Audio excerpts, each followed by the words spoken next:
울산에서 오신 대표님이 계시는군요. 그 비파괴 검사 솔루션 기업 딥아이의 김기수 대표님께 여쭤보겠습니다. 지역에서 창업을 한다는 것이, 지역에서 창업을 하셨죠? 하시고 나면 가장 아쉬웠던 부분과 그거를 극복하려고 또 많이 애를 쓰셨잖아요. 그거를 혼자서 이렇게 애쓰는 게 아니라 어떤 정책적인 보완이 있으면 어떤 게 있을까, 혹시 그런 의견 공유 부탁드릴까요? 예, 디바이의 김기수입니다. 저희 이야기를 말씀드리면 앞서 말씀드렸던 POC 이야기, 그다음 첫 구매 이야기, 그리고 지역에 관한 이야기들을 엮어서 세 가지로 나누어서 말씀을 드리겠습니다. 저희는 한수원에서 사내벤처로 시작을 했고요. 비파괴 검사 솔루션들을 개발하고 있습니다. 오는 길에 생각을 해봤습니다. 이 지역에서 글로벌로 가야 되는데 과연 지역이 계속 글로벌로만 나아가야 되는가, 아니면 우리가 글로벌의 창업 생태계 중심지가 될 수는 없을까라는 관점에서 봤을 때 실리콘밸리는 과연 전 세계에서 가장 창업의 메카라고 볼 수 있을 텐데요. 그 도시의 시작은 작은 소규모 농촌 도시였다고 합니다. 그런데 스탠포드 대학과 그리고 미 국방부의 R&D 수요가 겹쳐지면서 HP 같은 회사들이 생겨났고 로키드 마트 같은 회사들이 창업이 됐다고 하는데요. 국내의 현실을 조금 보면 저희가 이제 한수원에서 사내벤처로 시작해서 원전에 필요한 어떤 솔루션들을 개발을 했고 그것들을 이제 실증하겠다라고 했을 때 원전, 방산, 양자 컴퓨팅 같은 B2G 비즈니스가 될 수밖에 없는 영역은 정말 심각한 정도의 문제가 있는 것 같습니다. 첫째로 인증이 되지 않았기 때문에 쓸 수 없다. 그래서 국내는 그런 솔루션을 인증하는 제도가 없습니다. 그래서 부랴부랴 얘기해가지고 미국의 전력연구원에 가서 인증을 세계 최초로 마쳤습니다. 그리고 돌아왔더니 이거는 입찰할 수 있는 구매 시방서가 없다. 해본 적이 없다. 그래서 그 대안으로 혁신기술 인증 NET를 받으면 수의계약 할 수 있다 그러더라고요. 그래서 NET를 저희가 지난해 2건을 취득을 했습니다. 그 NET를 다 받고 왔습니다. 자, 그럼 이제 구매가 가능합니까 했더니 NET는 할 수 있다지 해서 해야 한다는 아니다.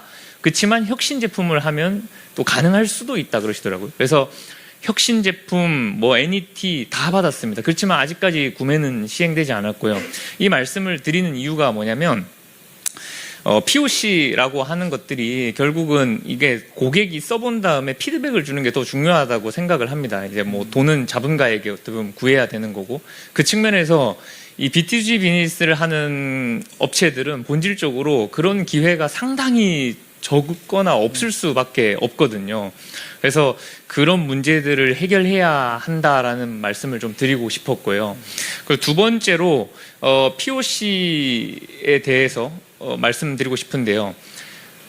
실리콘밸리의 두 번째 성장은 옆에도 와 계시면 인텔이나 AMD 같은 반도체 회사들이 생기면서 그 낙수 효과로 컴퓨터를 만드는 회사들이 생겨났고, 컴퓨터 만드는 회사들이 생겨나니까 그것들을 활용할 수 있는 구글 같은 인터넷 클라우드 업체들이 생겨났습니다. 근데 저희 지역의 울산 같은 경우만 보더라도 조선, 자동차, 원전, 2차 전지 할 것 없이 어느 것 하나 빠지는 것 없이 굵직한 글로벌 회사들이 많이 있습니다. 그러면은 이 산업이 전이되면서 제조 AI나 이런 산업으로 어느샌가는 나아가야지 이제 국가도 먹고 살 거리가 생긴다고 저는 보는데요. 그 측면에서 왜 그렇게 이어지지 않을까를 보면 정서적이고 문화적인 관습이 크게 작용하는 것 같습니다. 예컨대 POC를 해서 저희가 글로벌 회사들하고 POC를 하면 처음부터 이 POC에 소요되는 예산은 얼마이냐 견적을 제출하고, 그리고 이 POC가 성공적으로 수행되면 우리는 당신들 제품을 얼마에 사겠다라는 것들을 약속을 갖고 시작을 합니다.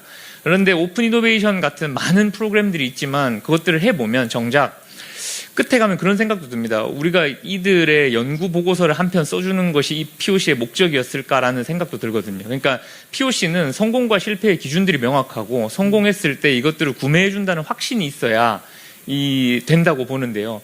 그냥 그것 없이 계속적인 POC를 하는 건 어쩌면 대기업들이 스타트업들에게 희망 고문을 하는 게 아닌가라는 생각이 들었습니다. 그리고 이제 세 번째로 드리고 싶은 말씀은, 지역에서 서울로 왜 스타트업들이 그토록 돈 써가며 죽기 살기로 가는가를 생각해 보면 인재의 채용인 것 같습니다. 근데 그 인재들은 어떤 곳을 원하는지를 또 반대로 생각을 해봤습니다. 저희 회사의 AI 개발하는 직원들한테 만약에 실리콘밸리에 있는 회사에서 당신한테 급여를 안 주고 3년 동안 일하러 오라고 하면 가겠냐? 간다고 하더라고요. 빚을 내서라도 가서 근무를 하겠다.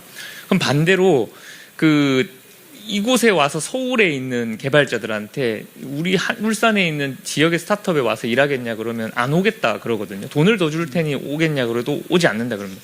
그러니까 그들이 판단하는 기준은 이제 돈을 얼마 더 주고 뭐 정주 요건을 개선해 주는 것보다 가장 중요한 게 결국은 내가 성장할 수 있냐인 것 같습니다. 그래서 지역에 있는 스타트업들이 채용을 원활하게 하기 위해서 월급을 더 주고 이런 것보다도 그들이 뭐 예를 들면 지역에 있는 유니스트 같은 데 가서 훌륭한 교육을 받을 수 있게끔 한다든지 라는 성장할 수 있는 패키지를 묶어주면 큰 도움이 되지 않을까 하고 끝으로 마치겠습니다. 네, 감사합니다. 제가 시간 관리를 아까 되게 잘했는데 세션 3에 와서 완전히 무너져 버렸어요. 다시 한번 리마인드 드립니다. 패널리스트 2분입니다. 자, 우리 김기수 대표님 말씀은 처음 거는 B2G의 스타트업의 애로였고 두 번째는 대기업과의 그 POC의 어려움을 말씀하셨고 사실 제가 질문드렸던 지역 스타트업의 애로는 인재 채용의 어려움이다. 이렇게 제가 이해를 하겠습니다. 같이 울산에 계시는 유니스티의 김영식 산학협력 단장님께 여쭤보고 싶은 질문이 있는데요. 사실 유니스트는 카이스트랑 동급의 4대 과기원 중에 하나죠. 지금 지역의 글로벌화 얘기가 나오면 아마 가장 글로벌이 잘 돼 있는 게 아카데믹 같은 이 과학 기술 대학인데 유니스트는 지금 지역의 글로벌화에 대해서 어떤 방안을 혹시 갖고 계신지요? 예, 예, 말씀드린 대로 이제 유니스트는 이제 글로벌한 그런 연구를 많이 하고 있는데요. 네. 그 중에 하나 사례가 1년에 보면 한 2,000개 정도의 논문들이 나오고 있습니다. 뭐 이렇게 새로운 그런 기술들을 발굴이죠.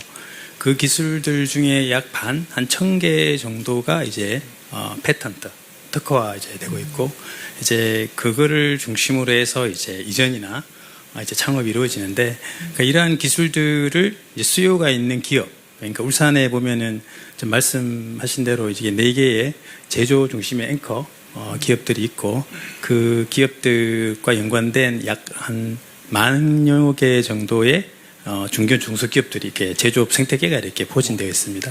이제 그런 기업들은 이제 앵커 기업들이 글로벌 기업이니까 그런 기업들은 이러한 이제 그 딥테크 원천 기술을 받아들여서 이 산업 전환을 하려고 하는 열망들이 이제 굉장히 강합니다. 이제 강한데 사실 이러한 기술들이 저희들이 이제 바로 기술 이전을 통해서 그쪽에 이제 기술이 흡수될 수 있도록 노력을 많이 해왔었는데요. 사실은 그러한 것들이 많이 이제 작용이 안 된 게 그 제조 기업들이 바라보는 그 기술의 스케일업과 학교에서 최대한 할 수 있는 그 스케일업의 차이가 너무 이제 커서 좀 이렇게 좋지 않은 결과들이 있었는데 저는 이제 그거를 극복을 할 수 있는 가장 좋은 방법이 창업이지 않나라는 생각이 들고 그래서 이제 최근에 보면 이제 모두의 창업도시, 창업중심대학 이런 프로그램을 통해서 이제 그러한 기술들을 이제 창업을 통해서 스케일업을 더 한 단계 시키는 거죠. 그러면은 이제 이 수요 기업들이 바라보는 시각들이 어느 정도 매칭되지 않나라는 그러한 우리 활동들을 좀 많이 하고 있습니다. 그런 이제 사업들을 통해서 이제 아까 말씀하신 것처럼 그냥 단순히 기술 개발해서 얘를 시장 발굴해서 가는 게 아니라 이 수요 기업에서 필요한 기술을 먼저 우리가 알아본 다음에 그거에 필요한 창업들을 시켜서 빠른 POC를 할 수 있는 그런 지원들을 저희들이 좀 집중해서 좀 이렇게 많이 하고 있고요. 이제 그러한 과정에서 저희들이 이제 그러면서 이제 최근에 많은 그런 창업 프로그램을 통해서 창업자들을 많이 이제 발굴은 이렇게 하고 있고요. 근데 이제 여기서 이제 좀 더 이걸 활성화하고 이제 창업 문화가 좀 더 이렇게 되려고 하면은 저희들이 생각하기에는 이분들이 엑시트할 수 있는 방법은 시작은 했지만 엑시트할 수 있는 이 대기업들이 또 쉽게 그걸 또 받아들여 주진 않아요. 조금 전에 이제 우리 김기수 저기 대표님께서 말씀하신 것처럼 엑시트할 수 있는 방법 지금은 약간 IPO 네. 상장이라는 너무 먼 이제 그거라서 정부에서 좀 이렇게 작은 단위이지만 좀 이렇게 M&A나 이분들을 엑시트할 수 있는 방법을 좀 더 이렇게 찾아준다고 하면은 이분들이 이제 이 기회에 많은 사람들이 창업을 해서 또 뭐 두 번째, 세 번째 할 때도 이제 엑시트를 좀 많이 하게 되면은 그러한 것들이 또 이렇게 창업하시는 사람들한테 좀 더 좋은 임팩트를 끼치고 자연스럽게 좀 이렇게 문화가 형성되지 않을까라는 생각을 해봅니다. 예. 네, 감사합니다. 사실 스타트업에 가장 적합한 도시는 대전이라고 저는 생각을 했거든요. 거기 연구소들도 많고. 근데 지금 말씀 들어보니까 울산이 광역시 중에서 제조 기반이 그렇게 글로벌리 잘 돼 있는 곳이라 산학협력단장님께서 정말 해주실 수 있는 일이 되게 많을 것 같아요. 그 연구 기술들과 창업 기업과의 연결 말씀해 주셨습니다. 진짜 이번에는 글로벌이네요. 인텔 코리아의 그 장재승 상무님께서 이제 오늘 와 계신데요. 스타트업들의 글로벌 진출에 이제 그쪽 영역에서 인텔 코리아는 어떤 방식으로 협업을 하고 계신지 좀 소개 부탁드립니다. 네, 우선 오늘 이렇게 저희가 추진하고 있는 협력 내용에 대해 공유할 수 있는 기회를 주셔서 너무 감사드리고요. 다행스러운 점 중에 하나는 아마 많은 분들이 얘기하셨던 연결, 그리고 POC 기술 검증, 그 다음에 성장, 이 부분에 대해서 저희가 지금 추진하고 있는 거에 대해서 사례를 말씀드릴 수 있어서 다행으로 생각을 하고 있습니다. 저희는 일단 2024년부터 중소벤처기업부와 창업진흥원의 이제 어라운드 X의 프로그램 중에서 인텔 인지니어스 프로그램을 운영하고 있고요. 그 프로그램을 통해서 국내 유망 스타트업을 발굴하고 같이 협력을 진행해 나가고 있습니다. 이 프로그램을 통해서 인텔이 단순히 기술 지원만 하는 것이 아니고요. 아까 모두 말씀에서 총리님께서 말씀해 주셨던 것처럼 연결, 즉 인텔이 가지고 있는 글로벌 네트워크와 생태계를 스타트업과 연결시키는 것입니다. 스타트업 입장에서는 인텔의 기술을 활용해서 제품 고도화를 할 수 있는 것이고요. 그리고 인텔은 새로운 기술과 아이디어를 함께 검증하면서 서로 성장하는 구조라고 이해를 해주시면 될 것 같습니다.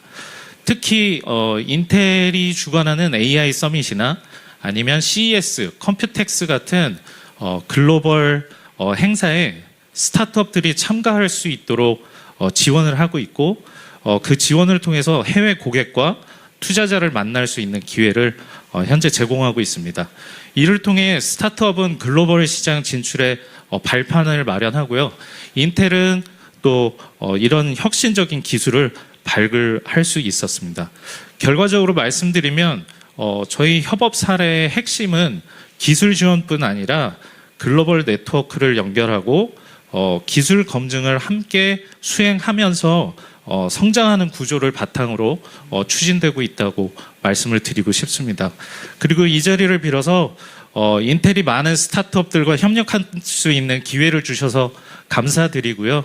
그리고 올해도 피지컬 AI 등 여러 유망한 스타트업들과 더 큰 협력을 할 수 있는 기대를 가지고 있고, 그리고 정부와 창업진흥원과 함께 의미 있는 오픈 이노베이션을 사례를 만들어 가도록 노력하겠습니다. 이상입니다. 네, 감사합니다.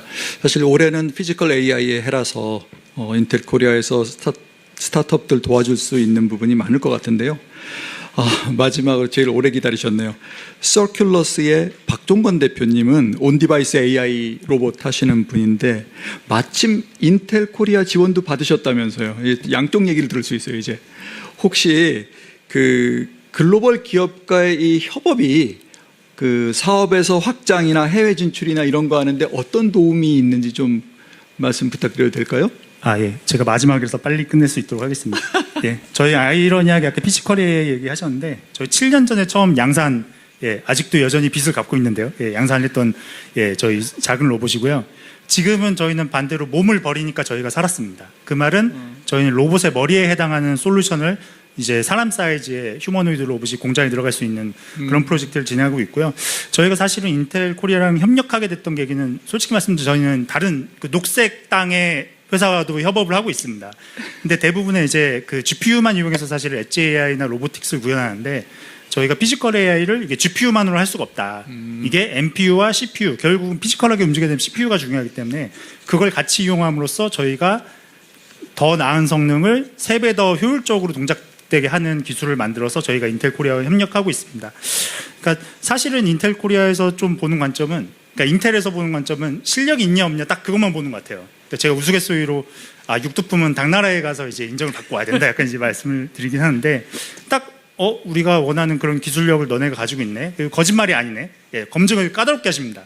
가짜 아니야? 이런 걸 까다롭게 하셨는데 검증을 한번 하고 나니까 저희가 뭐 세계적인 소프트웨어 회사인 레드햇에 이제 납품의 기회도 이제 주셨고 아까 이야기한 것처럼 사실은 제조 생태계가 이제 대만이나 중국이 굉장히 강합니다. 거기에 이제 인텔 파트너들이 있기 때문에 함께 그런 로봇 브레인을 만들 수 있는 그런 기술적인 파트너와 함께 협업할 수 있는 기회. 그다음에 이제 그 컴퓨텍스 같은 세계적인 전시회사에서도 저희가 한국 기업은 유일하게 이제 피지컬 AI 존에서 로보틱스 솔루션으로 저희가 전시를 했거든요. 예, 그런 기회를 주신 것에 대해서 저희도 감사하게 생각하고 있고 반대로 국내 사업으로도 확대가 되고 있는 것 같습니다. 그래서 저희가 이제 국방 기업과 현재 이제 그다음에 전북 피지컬 AI 프로젝트도 저희가 이제 용역으로 함께 참여를 하고 있습니다. 세 가지 좀 저는 이제 말씀드리려고 하는데 사실 저희 이게 웃으면서 말씀드렸지만 굉장히 어려운 과정이 있었습니다. 하드웨어가 한다는 게 소프트웨어도 하고 다른 것도 다 해야 되거든요. 그래서 지금 정부가 이제 아까 시범 구매 사업이나 이게 협업할 수 있는 프로젝트를 굉장히 많이 주시는데 그게 이전 정부에도 분명 있었습니다. 근데 그게 혜택이 저희도 많이 왔었으면 이 로봇이 저희도 사람 사이즈 크기로 만들 수 있는데 기여를 했을 텐데 사실은 그런 게 이게 굉장히 기회가 있긴 하지만 그게 기회가 이제 오히려 이제 직접 만들수록 좀 불리한 경우가 있어가지고 이제 그런 불합리한 부분들이 없나 이런 걸 봐주시면 좋을 것 같고 반대로 해외에서는 한국이 좋은 기회라고 아까 말씀하신 것처럼 이야기를 합니다. 한국에서 어떤 레퍼런스 있어? 그걸 반대로 좋게 우리는 한국이 제일 문제다라고 생각하는데 해외에서 볼 때는 한국이 제일 잘한다고 생각하시거든요. 그래서 그런 기회를 잘 만들어주시면 반대로 국내뿐만 아니라 해외로 뻗쳐나갈 수 있는 저희는 절호의 기회라고 저는 보고 있고요. 그래서 그런 기회를 좀 더 세밀하게 만들어주시면 국내뿐만 아니라 해외로 뻗쳐가는데 정말 큰 그 구군이 지금 모이고 있다라고 저는 보고 있고요. 두 번째는 아까 이제 뭐 육두품 이야기를 했는데 그 지금 이제 잘하는 기업에 저는 몰아주는 게 맞다고 생각을 합니다. 근데 반대로 생각해 보면 그게 몰아준다는 거는 그러면 이제 그게 알려지지 않거나 만약 평가를 받지 못한 기업은 사실 저희 같은 기업은 지원을 받을 수 없는 거였거든요. 근데 그걸 어떻게 보면 해외 기업이 가치를 알아봐준 부분인데 그게 국내에서 보지 못하는 가치를 해외에서 봐준다고 하면 그런 기업들한테도 기회를 주면 좋지 않을까 생각이 됩니다. 마지막으로는 좀 인텔 분들한테 좀 이게 섭섭한 이야기가 될 수 있을 텐데 저희는 반대로 좀 잘 활용했으면 좋겠다. 왜냐하면 이제 인텔이 하드웨어 영역도 있고 소프트웨어 영역도 있기 때문에 그런 부분들을 저희가 잘 활용한다고 하면 MPU나 이런 걸 이미 고생을 한 부분들이 있거든요, 인텔이. 그래서 그런 걸 저희가 잘 반대로 접목하면 우리 기업 발전에 도움이 될 거라고 생각이 됩니다. 지방의 한계, 꽉 막힌 규제, 그리고 거대 글로벌 기업과의 상생까지 하나의 혁신 기술이 세상에 나오기 위해 얼마나 많은 플레이어들의 치열한 노력 필요한지 보여준 17분이었습니다. 대한민국 기술 창업이 실리콘밸리를 넘어서는 그날까지 혁신가들의 행보를 함께 지켜봐 주세요.